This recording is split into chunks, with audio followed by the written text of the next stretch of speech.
પ્રાર્થના સંદેશ ન્યૂઝમાં આપનું સ્વાગત છે। ઠાસરાના રાણીયા ગામમાં ભાજપના જિલ્લા પંચાયત સભ્ય નાગપાલસિંહના ડમ્પરોની બેફામ હિલચાલ। ભાજપના જિલ્લા પંચાયત વિજેતા નાગપાલસિંહ પરમારના આદિત્ય ડમ્પરો બેફામ। ખેડા જિલ્લાના ઠાસરા તાલુકાના રાણીયા ગામની ઉત્તમ કક્ષાની માટી ને રેતીની માંગ વધી રહી હોવાને કારણે અનિયંત્રિત ખનન અને પરિવહનનો મામલો સામે આવ્યો છે।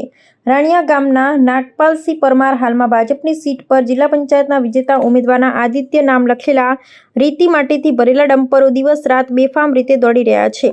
ડાકોરથી મૌદા રોડ પર આ ડમ્પરો અત્યંત ઝડપે ઓવરલોડિંગ સાથે અને ટ્રાફિક નિયમોનું ધ્યાન રાખ્યા વિના દોડતા હોવાની સ્થાનિક લોકોમાં તીવ્ર નારાજગી જોવા મળી રહી છે। સ્થાનિકોના કહેવા પ્રમાણે આ ડમ્પરોને કારણે રસ્તા પર અકસ્માતનો ભય સતત વધી રહ્યો છે।